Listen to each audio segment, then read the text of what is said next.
वंदे तद्गुणे लब्धे वंदे तद्गुणे लब्धे।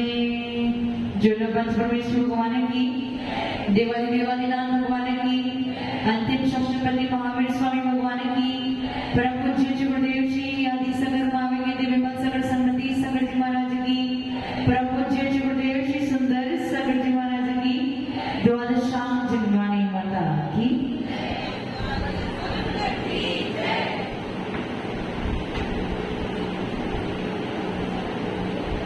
कल परीक्षा में दो कर्म आएंगे, कौन से? वेदनी और मोहिनी। आपको सबसे ज्यादा ध्यान परिभाषाओं पे देना है। जितनी भी परिभाषा है, इस बार ज्यादा परिभाषाएं लिखाइए। जितनी भी परिभाषा है उन सबको आपको याद करके आना है। सबसे पहले वेदनी के कितने भेद हैं? दो। कौन से? साता वेदनी और असाता वेदनी। साता वेदनी की परिभाषा क्या है? कोई एक उठ के बताए। कौन बताएगा? हाँ, तू खड़ा होगा।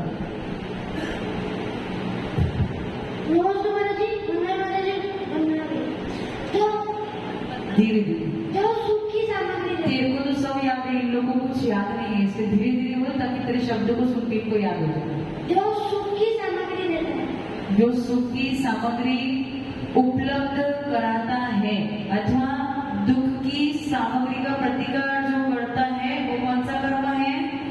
साता वेदनी। और असाता वेदनी जो दुख की सामग्री देता है। जो दुख की सामग्री उपलब्ध करवाए अथवा सुख की सामग्री का प्रतिकार करे उसे असाता वेदनी कहते हैं। ये कर्म सबको समझ में आएगा ना? चल बैठ जाए, बैठ जा। ताली बजा दो। आपको तो याद नहीं था, उसको छोटे से बच्चे को याद था, बिना बुक देखे उसे याद था। कोई दृष्टांत बताएंगे? राजू जी, साता वेदनी असाता वेदनी का दृष्टांत बताओ। वो नहीं पता, दृष्टांत नहीं पता आपको। अभी रिवीजन आज रात साता वेदनी और असाता वेदनी। साता वेदनी सुख की सामग्री उपलब्ध कराती है, वो साता वेदनी। जो दुख की सामग्री उपलब्ध कराते हैं वो असाता वेदनी। दृष्टांत बताना है, आपके जीवन में कितना कुछ घटित होता है। पंखा चल रहा है, अच्छी हवा है, अच्छा लग रहा है, तो ये क्या है? साता वेदनी। कौन सी सामग्री मिली आपको? सुख की। और दुख की सामग्री कौन सी होगी? अभी लाइट बंद हो जाए। लाइट बंद हो जाएगी। माता जी, माता जी कुछ डांट तो दुखित हो जाओगे आप। थोड़ा बहुत तो मतलब डांट भी नहीं सुन सकते हम। नहीं सुन तो सकते हैं, लेकिन वो मन है। समझ में गया? ये दृष्टांत हो गया किसका? साता वेदनी और असाता वेदनी। सुख की सामग्री उपलब्ध कराना साता वेदनी और दुख की सामग्री उपलब्ध कराना ये असाता वेदनी। दूसरा कर्म है मोहिनी। मोहिनी के कितने वेद हैं? दो। मोहिनी के कितने वेद हैं? दो। कौन से? दर्शन मोहिनी और छायाचित्र। फिर दर्शन मोहिनी के कितने वेद हैं? तीन। कौन से? मिथ्यात्व, सम्यक मिथ्यात्व और सम्यक्त्व। उसके बाद चारित्र मोहिनी के कितने वेद हैं? गलत। चारित्र मोहिनी के कितने वेद हैं? दो। कौन से? कषाय वेदनी और अकषाय वेदनी। फिर कषाय वेदनी के कितने वेद हैं? 16। कौन से? अनंतानुवर्ती क्रोधमान माया लोक, अप्रत्यक्ष क्रोधमान माया लोक, प्रत्यक्ष क्रोधमान माया लोक और संजुलन क्रोधमान माया लोक। और अकषाय वेदनी के 9। हास्य, रति, अरति, शोक, भय, जुगुप्सा, स्त्रीवेद, पुरुषवेद और नपुंसकवेद। ठीक है। अब दर्शन मोहिनी की परिभाषा क्या है? जो दर्शन को मोहित करे। दर्शन यानी श्रद्धा, जो आपकी श्रद्धा को मोहित करे उसे दर्शन मोहिनी कहते हैं। मेरा आपसे प्रश्न है, पहले हम दर्शनावर्णी नाम का कर्म पढ़ चुके। कौन सा? दर्शनावर्णी। दर्शनावर्णी क्या करता है? दर्शन पे आवरण डालता है। वहां पे दर्शन शब्द का अर्थ क्या है? आत्मा का अवलोकन पे जो आवरण डाले उसे दर्शनावर्णी कर्म कहते हैं। और दर्शन मोहिनी का मतलब क्या है? जो श्रद्धा उसे दर्शन मोहिनी कहते। दोनों में फर्क है। पहला क्या था? दर्शनावरणी था, उसमें भी दर्शन शब्द था, इसमें भी दर्शन शब्द है। लेकिन वो पहले वाला दर्शनावरणी में दर्शन शब्द का अर्थ क्या था? आत्मा का अवलोकन, स्वसंवेदन। और यहाँ पे जो दर्शन मोहिनी, यहाँ पे दर्शन शब्द का अर्थ क्या है? श्रद्धा। तो दोनों कर्मों में एक ही फर्क है या एक ही है? फर्क है ना। तो मतलब अपन देखो क्या होता है, अपने साथ तीन अवस्था होती है। कितनी अवस्था होती है? तीन। सबसे पहले हम जानते हैं, फिर देखते हैं, फिर श्रद्धा करते हैं। सही है ना? ऐसे ही तो होता है। पहले जान लेते हैं, फिर देखते हैं, फिर श्रद्धा करते हैं। ऐसे ही होता है ना पुनीत जी? पहले देखना, फिर पहले श्रद्धा नहीं करना, पहले देखना, फिर जानना, फिर तो पहले कौन सा दर्शन होगा?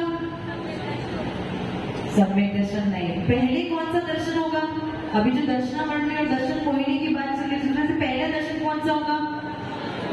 ज्ञान के पहले, जानने के पहले क्या होता है? दर्शन होता है। कौन सा? आत्मा का अवलोकन वाला दर्शन होता है।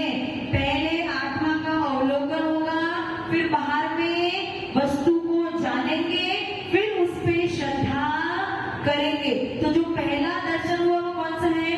दर्शनावरणी कर्म वाला दर्शन है। उसके बाद जो जानना है वो कौन सा है? ज्ञानावरणी कर्म के द्वारा आपने जाना, और जो श्रद्धा किया वहां पे दर्शन मोहिनी का काम आया। समझ में आ रहा है मैं क्या कह रही हूँ? कंफ्यूज दिख रहे हो? प्रश्न है कोई?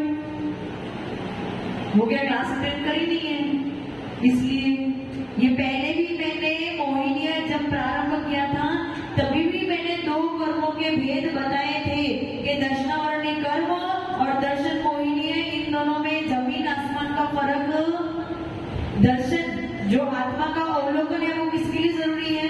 उसके बिना क्या नहीं होगा? ज्ञान नहीं होगा। तो ज्ञान के पहले दर्शन चाहिए। कौन सा दर्शन? आत्मा के अवलोकन वाला दर्शन चाहिए। और उस आत्मा के अवलोकन पे किसने आवरण डाला है? दर्शनावरणी कर्म ने आवरण डाला है। अब आपको आत्मा का अवलोकन तो हो गया, अगला स्टेप क्या है? वस्तु को जानोगे। जानोगे किसके माध्यम से? यदि आपका ज्ञानावरणी कर्म का क्षोभ अच्छा होगा तो आप वस्तु को जान लोगे। जानने के बाद उस पर क्या करोगे? श्रद्धा करोगे। तो आपका दर्शन मोहिनी कर्म सही होगा तो आप वस्तु पे श्रद्धा कर पाओगे। समझ में आया? तो पहला क्या है? दर्शन, उसके बाद ज्ञान, और उसके बाद पहला देखो, फिर जानो, फिर जाने दो। देखो, जानो और श्रद्धा करो। समझ में है आपको? तो दर्शन मोहिनी और दर्शनावरणी कर्मों में अंतर है। ओके? दर्शन मोहिनी यानी जो आपकी श्रद्धा को मोहित करे, और चारित्र मोहिनी यानी जो आपके चारित्र को मोहित करे। दर्शन मोहिनी कितने भेद है? तीन। मिथ्यात्व, सम्यक मिथ्यात्व और सम्यक। मिथ्यात्व की परिभाषा कौन बताएगा? हाँ नैना माइक।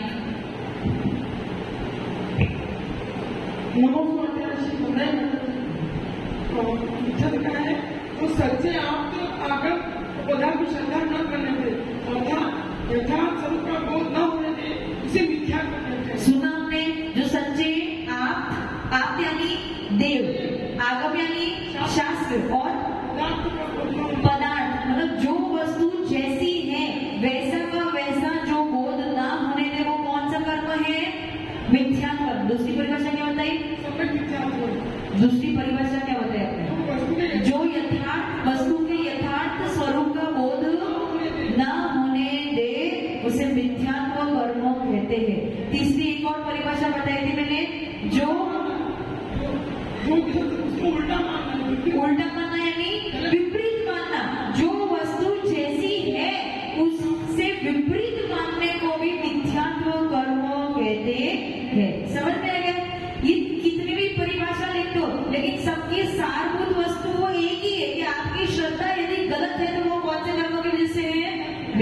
कर्म। समझ में आ गया?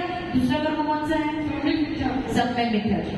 परिभाषा सम्यक मिथ्यात्व के सहयोग से जो जीव के मिश्र परिणाम बनते हैं, मिश्र भाव बनते हैं, उसे सम्यक मिथ्यात्व पद्धति कहते हैं। सम्यक मिथ्यात्व यानी सम्यक और मिथ्यात्व दोनों से मिश्रित जो भाव बनते हैं वो कौन से कर्मों की वजह से है? सम्यक मिथ्यात्व कर्मों के वजह से है। उसमें दृष्टांत दिया था आपको, किसका दृष्टांत दिया था? दही और गुड़ का दृष्टांत दिया था। दही कैसा होता है? गुड़ कैसा होता है? दोनों को मिश्रित कर दिया तो अन्य तीसरे प्रकार का स्वाद आता है। उसी प्रकार से सम्यक मिथ्यात्व कर्म के उदय की वजह से ना सम्यक का स्वाद आ रहा है ना मिथ्यात्व का स्वाद आ रहा है, दोनों का मिला जुला तीसरे प्रकार का स्वाद आता है। समझ में आ गया? चलो तीसरा भेद क्या है? सम्यक प्रकृति का परिभाषा। सम्यक प्रकृति जो जीव को सम्यक दर्शन को उत्पन्न होने देती है, लेकिन उसके सम्यक दर्शन में जल मल प्रभाव को लगाती है, इसे सम्यक प्रकृति कहते हैं। ठीक है, इसे सम्यक मतलब जो आपके सम्यक दर्शन को उत्पन्न तो होने दे, परंतु क्या करेगा?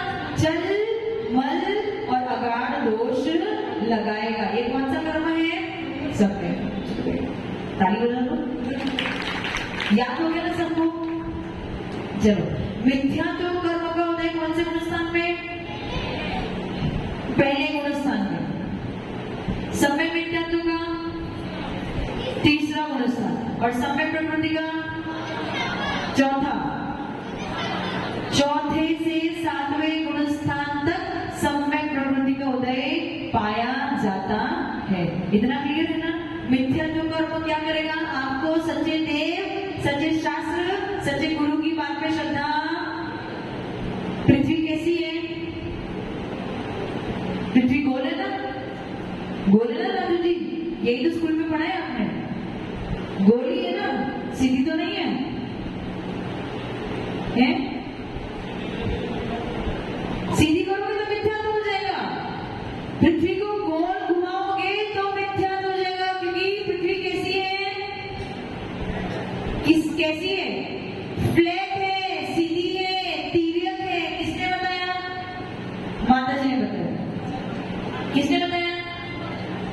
किसने बताया? किसने बताया?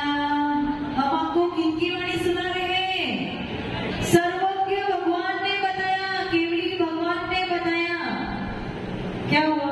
प्रश्न उठ रहा है। राजू जी सारे का मुद्दे कर रहे हो आप। क्या कह रहे थे? पृथ्वी अगर सीधी मानेंगे तो मिथ्यात्व हो जाएगा। बताओ। पूरी क्यों है?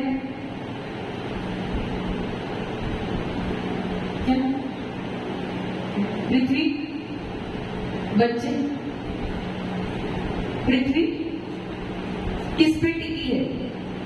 पृथ्वी किस पे टिकी है? पुनीत जी। डॉक्टर को पृथ्वी के बारे में क्या पता? पृथ्वी किस पे टिकी है? आकाश द्रव्य पे पृथ्वी टिकी है। अब ये सब तेरे को नहीं पता? नहीं पता ना? आकाश द्रव्य पे पृथ्वी टिकी है, ये तो जानते हैं। आउट ऑफ कोर्स वाला प्रश्न हो गया। परंतु पृथ्वी कैसी है? किसने बताया? हमने नहीं बताया, मतलब मैंने कुछ भी नहीं किया। सर्वज्ञ भगवान ने बताया और उन्होंने जो बताया वही साधु प्रवेश जी आपको समझा रहे हैं। इसलिए किस पे श्रद्धा करोगे? साइंस टीचर पे। किस पे करोगे? किस पे? हम पे। हम पे श्रद्धा नहीं करोगे? करोगे। और अगर मैं कुछ उल्टा बोलो तो, जो सर्वज्ञ भगवान ने नहीं बताया उससे उल्टा कुछ बताओ तो भी करोगे? निर्मला आंटी के लिए फिर भी करोगे। अगर मैं गलत बताऊं तो भी करोगे? हैं? जो साधु केवल सर्वज्ञ भगवान के द्वारा निकली हुई वाणी में जो आया है, यदि उसी प्रकार से कथन करेंगे तो उस बात को ही स्वीकार करेंगे, अन्यथा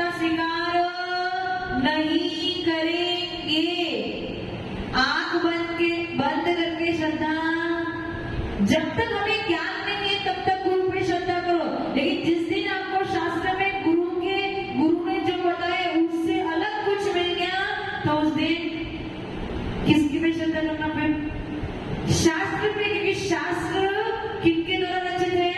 पूर्व के आचार्य द्वारा। और पूर्व के आचार्य शास्त्र में क्या लिखा? वही लिखा है जो केवली भगवान बता के गए हैं। समझ में आ गया? तो मिथ्या तो पहला गुण स्थान, समय मिथ्या तो तीसरा गुण स्थान, और समय प्रवृत्ति चौथे से सातवां गुण स्थान। चारित्र मोहिनी में सबसे पहला क्या है? अनंतानुबंधी। अनंतानुबंधी की परिभाषा कौन बताएगा? हाँ, आप बताओ। एक भी हाथ नहीं उठ रहे। Mike mike mic.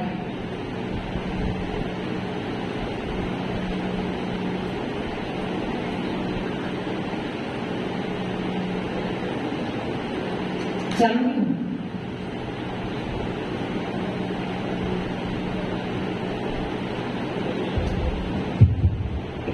नमस्कार जी।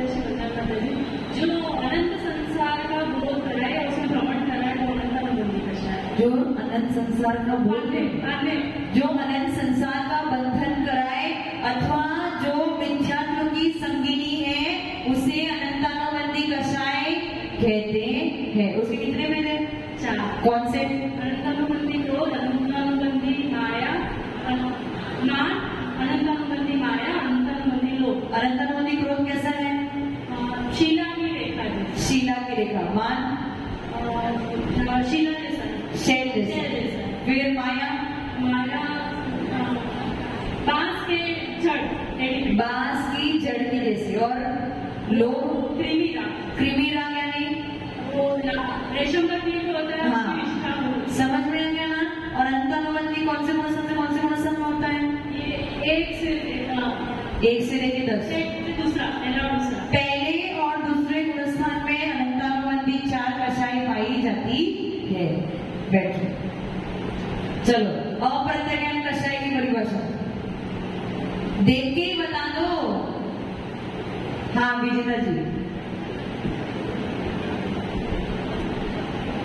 माइक ले लो। जो किंचित भी संयम को ना होने दे उसे आप प्रत्याख्यान कषाय। जो किंचित भी संयम को उत्पन्न ना होने दे उसे अप्रत्यज्ञान कषाय कहते हैं। उसके भेद 4। क्रोधमान माया लोभ। क्रोध कैसा है? पृथ्वी की रेखा के समान। पृथ्वी की रेखा के समान। मान अस्थि, अस्थि यानी हड्डी, हड्डी। माया मेरे के सिंह के समान। मेढ़े के सिंह के समान। और लोभ ग्रीस जैसा। ग्रीस, मल चक्रमल अथवा अक्षमल। ग्रीस। समझ में आ गया? ये 4 कहाँ तक पाया जाता है? तीसरे चौथे गुणस्थान। तीसरे और चौथे गुण में पाया जाता है। पहले से चौथे गुणस्थान में। पहले से चौथे गुण स्थान में ये 4 कषाय पाई जाती है। ओके, बैठो। उसके बाद प्रत्येक कषाय कौन बताएगा? हाँ सीखिए।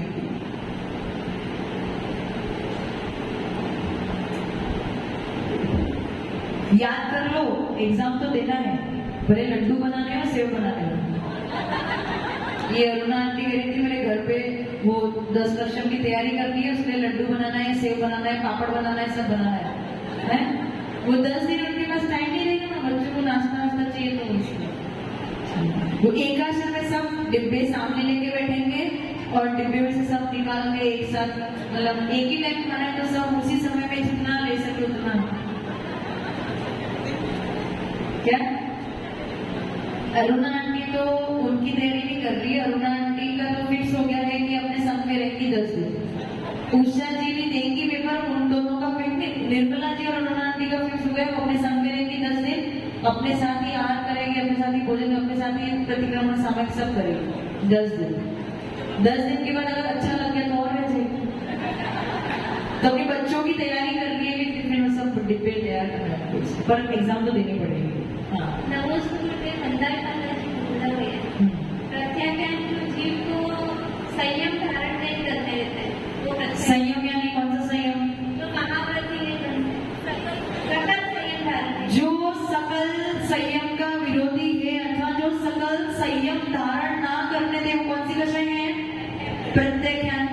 और प्रत्येक कषाय के वेद 4।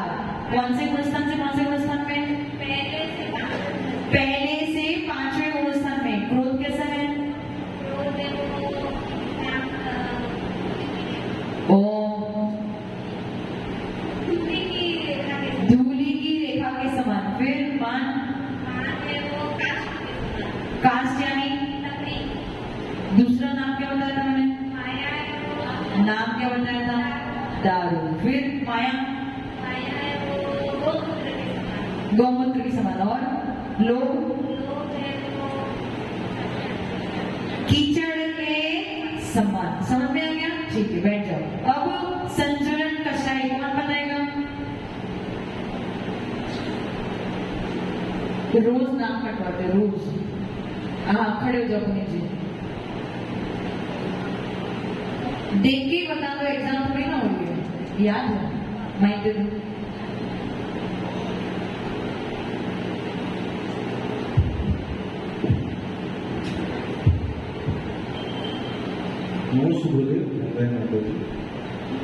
जो सम्यक रूप से संयम का घात करती है, सम्यक रूप से संयम के साथ रहती है तो अस्थिर करती है। संजुलन उसको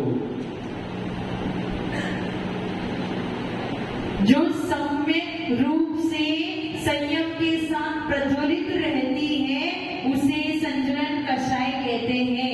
अथवा जो सकल संयम का घात नहीं करती परंतु यथार्थ चारित्र का घात करती है उसे संजुलन कषाय कहते हैं। कितने भेद हैं? 4। कौन से? संजुलन क्रोध, संजुलन माया और लोभ। कौन से गुणस्थान से कौन से गुणस्थान में? पहले से 10वें। पहले से 10वें। अच्छा, 7वें गुणस्थान में कितनी कषाय पाई जाएगी? 7वें गुणस्थान में एक ही। कौन सी? संजुलन। संजुलन। तीसरे गुणस्थान में? तीसरे गुणस्थान के अंदर केवल अनंतानुभूति नहीं पाई जाएगी। 3 पाई। और पहले गुणस्थान में?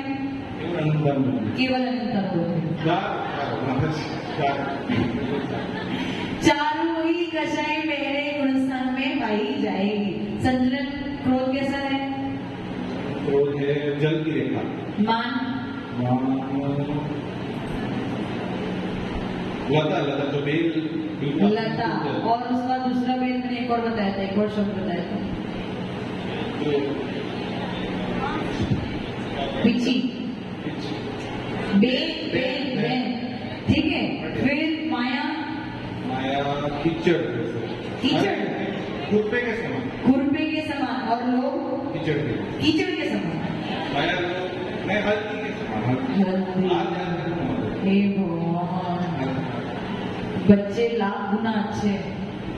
बैठ जाओ। चलो, कषाय की परिभाषा कौन बताएगा? कषाय की परिभाषा। हाँ दीपाली जी।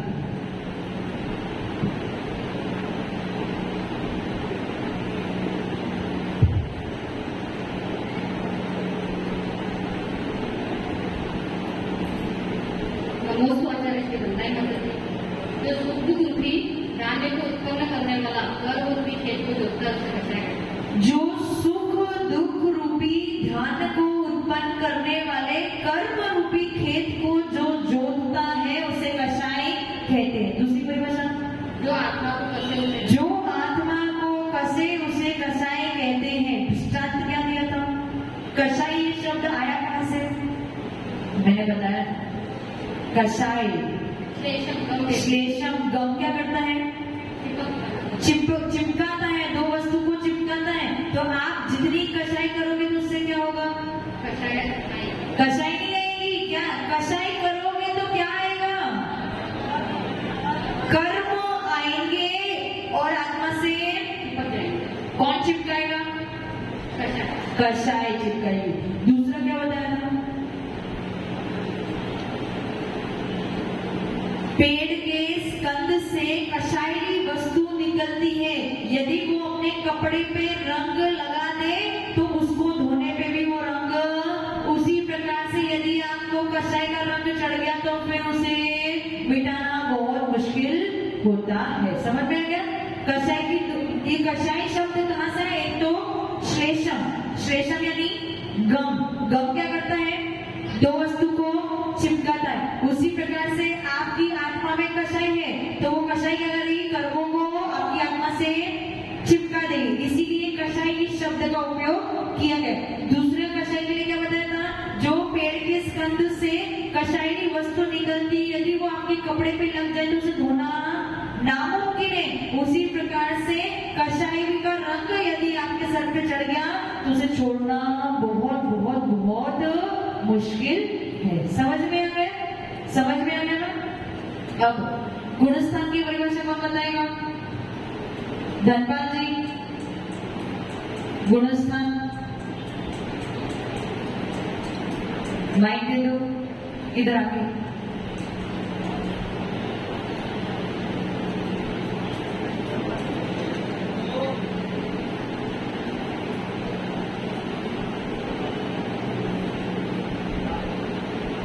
माइक माइक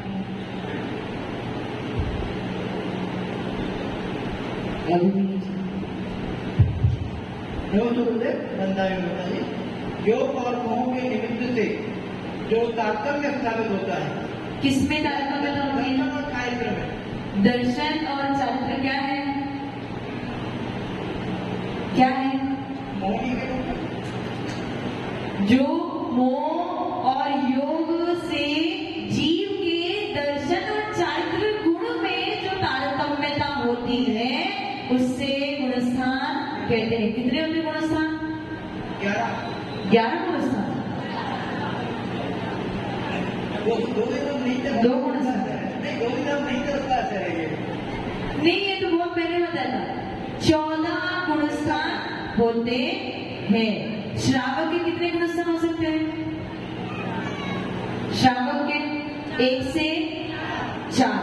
जिन्होंने संयम को ग्रहण करा, अर्थात प्रतिमा धारण की है, अथवा आरिका है, अथवा शुल्लक है, अथवा शुल्लिका है, दीदी भैया है, ब्रह्मचारी भैया जी आती है, जिनके पास प्रतिमा है, उनका गुणस्थान कौन सा होगा, 5वां। और साधु परमेष्ठी का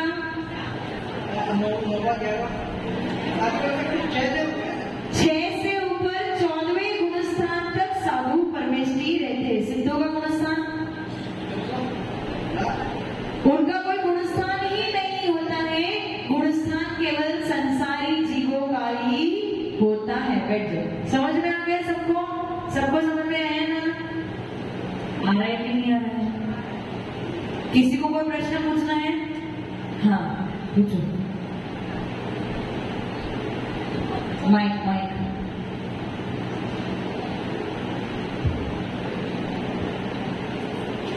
वंदन माता, नमस्कार जी, वंदन माता जी। वो आपने अविनाव भाव बताया था ना, इसके साथ भी रहता ही है, वो चौथे में 4 के साथ में रह सकता है, नहीं रह सकता। वो रिपीट करना है। पहले गुणस्थान में कौन से कर्म का उदय होता है, मिथ्यात्व का। अगर मिथ्यात्व का उदय है तो गुणस्थान कौन सा होगा, ये अविनाव भाव है, एक दूसरे से अलग। यदि जीव पहले गुणस्थान में है तो आपको समझ जाना है उसे मिथ्यात्व कर्म का उदय तो है ही। और यदि किसी ने बोला कि इसको मिथ्यात्व कर्म का उदय है तो अपने आप समझ जाओ कौन से गुणस्थान में है, पहले गुणस्थान। लेकिन जब सम्यक प्रकृति की बात आती है, यदि आपको सम्यक प्रकृति का उदय है तो आप 4थे से 7वें गुणस्थान में होंगे ही होंगे। लेकिन यदि आपका 4थे से 7वां गुणस्थान है तो आपको सम्यक प्रकृति का उदय हो भी सकता है अथवा नहीं भी हो सकता है। इसलिए सम्यक और 4थे से 7वें गुणस्थान में अविनाभाव संबंध नहीं है, लेकिन पहला गुणस्थान और मिथ्यात्व में अविनाभाव संबंध है। ठीक है, समझ में आया। और किसी को प्रश्न पूछना है, आपका परिभाषा सब क्लियर हो गई है। राजू जी, राजू कुछ प्रश्न नमस्ते गुरुदेव, बंदाई माता जी। आपने सम्यक दर्शन में क्षाई, उपशम और क्षयोपशम ये तीनों के बारे में बताया था, इसके बारे में इसके बारे में बता सकती हूँ मैं, लेकिन ये आपके आउट ऑफ कोर्स प्रश्न इसलिए देने थे। वो बहुत अच्छी बात है, तो भी थोड़ा सा बता देती हूँ। औपशमिक सम्यक दर्शन जो आज से आपको सुबह रोज प्रवचन में सुना रहे हैं, जीवन में करोगे तो औपचारिक सम्यक दर्शन को ही प्राप्त करना पड़ेगा। एक बार औपचारिक सम्यक दर्शन प्राप्त किया, उसके बाद शोभम सम्यक दर्शन तो कभी भी प्राप्त कर सकते हो। और शायिक सम्यक दर्शन प्राप्त करने के लिए इस पंचम काल में कोई भी प्राप्त नहीं कर सकता है। शायिक सम्यक दर्शन क्षय करके जिन्होंने सम्यक दर्शन प्राप्त किया है उसका शायिक सम्यक दर्शन होता है। किसको क्षय कर दिया? जितने भी शत्रु कर्म है, कौन से शत्रु कर्म है? मिथ्यात्व में लाने वाले कर्म कौन है आपके? दर्शन मोहिनी 3 और अनंतानुबंधिकी 4, ये 7 कर्मों को जिन्होंने जड़ मूल से नष्ट कर दिया है और फिर सम्यक दर्शन की प्राप्ति करी है, वो शाही सम्यक दृष्टि है। आउट ऑफ कोर्स प्रश्न है, लेकिन फिर भी मैंने थोड़ा थोड़ा बता दिया, ठीक है। अच्छा, सम्यक प्रवृत्ति कौन से दोष लगाता है? चल, बल और अगाढ़ दोष लगाता है। चल दोष क्या है? चल दोष क्या है? मेरा मंदिर तेरा मंदिर, ये क्या हो गया? चल दोष। अगाढ़ दोष क्या है? शांतिनाथ भगवान शांति करते हैं, पार्षद भगवान विघ्न उपसर्ग दूर करते हैं, ये आपका क्या हो गया? अगाढ़ दोष। और फिर मल दोष क्या है? कितने दोष है टोटल? 25। 3 नहीं है, 3 कहां से आए? 25 दोष है। शंका आदि 8 दोष, 6 अनायतन, 3 मूर्ता और 8 मद। टोटल कितने हुए? 25। शंका आदि 8 दोष पता है। 6 अनायतन कौन से हैं? कुदेव, कुशास, कुगुरु और 3 उनके मानने वाले, 6 हो गए। 3 मूर्ता कौन सी है? देव मूर्ता, लोक मूर्ता और पाखंड अथवा गुरु मूर्ता। और फिर 8 मत क्या है? ज्ञान, जाति, कुल, तप, बल, रूप, ऐश्वर्य, रिद्धि आदि जो है वो 8 मद है। समझ गया? ये 25 दोष किसमें आएंगे? मल दोष में 25 दोष आएंगे। मिथ्यात्व कितने भेद है? 2 भेद भी है। और 2 में कौन से है? ग्रहित और ग्रहित यानी अन्य के उपदेश से अथवा पर के उपदेश से जो ग्रहण किया है वो ग्रहित मिथ्यात्व, और बिना उपदेश से जो संस्कार से है वो अग्रहित मिथ्यात्व। एकांत मिथ्यात्व में क्या होता है? एक वस्तु अनेक धर्म के होते हुए भी एक ही धर्म को मानना, ये एकांत मिथ्यात्व। एक धर्म को यानी धर्म कौन सा? जैन धर्म की बात नहीं चल रही है, वस्तु के स्वरूप की बात चल रही है, वस्तु के स्वभाव की बात चल रही है। समझ में गया? तो अनेक धर्मात्मक वस्तु के होने के बावजूद केवल एक धर्म पर ही श्रद्धा करना ही एकांत मिथ्यात्व। एक ही पक्ष को मानना, दूसरे पक्ष को नहीं मानना, ये एकांत मिथ्यात्व। फिर क्या है? विपरीत। विपरीत यानी उल्टा मानना, ये विपरीत मिथ्यात्व। जो वस्तु जैसी है वैसी ना मान के उल्टा मानना, ये विपरीत मिथ्यात्व। तीसरा क्या है? संशय में क्या होता है? डिसाइड नहीं कर पाना, कंफ्यूज रहना। 2 मत है, ये सही है, ये सही है, ये सही है, आप डिसाइड ही नहीं कर पा रहे, ये क्या हो गया? संशय मिथ्यात्व। उसके बाद क्या है? विनय। विनय में सबकी विनय करने से ही कल्याण होगा, विनय करते रहो तो ही मोक्ष की प्राप्ति हो जाएगी, ये क्या हो जाएगा आपका? विनय मिथ्यात्व। और 5वां क्या है? अज्ञान यानी ज्ञान ही नहीं है इसीलिए मिथ्यात्व में पड़े हैं, ये हो गया आपका अज्ञान मिथ्यात्व। ये 5 वेद और 2 वेद, ग्रहित और अग्रहित 2 वेद, और 5 वेद में एकांत, विपरीत, संशय, विनय और अज्ञान मिथ्यात्व, ये 5 वेद हो गए। क्या? अब मैंने बता दिया, इतना दिमाग अपना लगाना कि उसमें कितने मार्क्स का प्रश्न है, जितने मार्क्स मिलने, जितने मार्क्स का प्रश्न है उससे उत्तर देना, ठीक है? ओके, आपका ऑलमोस्ट रिवीजन हो गया है। अब थोड़ा दिमाग लगाना और उत्तर लिखना, मार्क्स देखना, उसके हिसाब से उत्तर लिखना। ऐसा नहीं कि 2 मार्क्स का प्रश्न पूछा है और लिखा बहुत चौड़ा, बहुत बड़ा, ऐसा इतना दिमाग समझ में आ गया? जितने मार्क्स दिए हैं उस प्रश्न को वैसा ही आप उत्तर लिखना, बाकी अपना दिमाग लगाना। कल ठीक 7 बजे आ जाना। 7 बजे आ नहीं जाना, 7 बजे आपका पेपर चालू हो जाएगा, क्योंकि लास्ट टाइम कुछ एक लोगों की ये कंप्लेंट थी कि समय कम पड़ा। इस बार आपका पेपर थोड़ा सा लेंदी है, इसलिए 7 बजे आ जाना ताकि आपको प्रॉपर टाइम मिल सके। बाकी आपका रिवीजन पूरा हो गया है। जिसने आज की क्लास सुनी होगी कल वो फिक्स पक्का फेल तो होगा ही नहीं, पास होके ही आएगा। कितने बजे आओगे? 7 बजे आओगे। कितने बजे आओगे? 7 के बाद आओ। 7 से पहले 6:45 बजे यहाँ पे आ जाना। 7 के बाद जितना टाइम के बाद पेपर चलेगा वो सारा टाइम आपका कट, इसलिए अगर आपको टाइम चाहिए तो 7 बजे यहाँ पे आ जाना। कितने लोग एग्जाम देंगे? हाथ ऊंचा करो, ऊंचा करो हाथ। देना तो पड़ेगा, नियम है आपके लिए। यहाँ पे क्या हो? रिनी जी 2 हाथ ऊंचे करो। वकील साहब पेपर तो देना है, याद हो जाएगा। सागरमल जी रोज क्लास अटेंड करिए, आपको भी पेपर देना है। राजू जी एक बार खड़े हो जाओ और देख लो कि कितने लोग हैं। लास्ट टाइम वो बहुत गड़बड़ हो गई, 2 बार व्यक्ति। एक बार अच्छे से हाथ ऊंचा करो अपने, कौन कौन पेपर देगा? इधर इधर दोनों हाथ ऊंचे करो। देना तो पड़ेगा, 2 एक्स्ट्रा गिन लेगा, ठीक है मेरी तरफ से, ठीक है।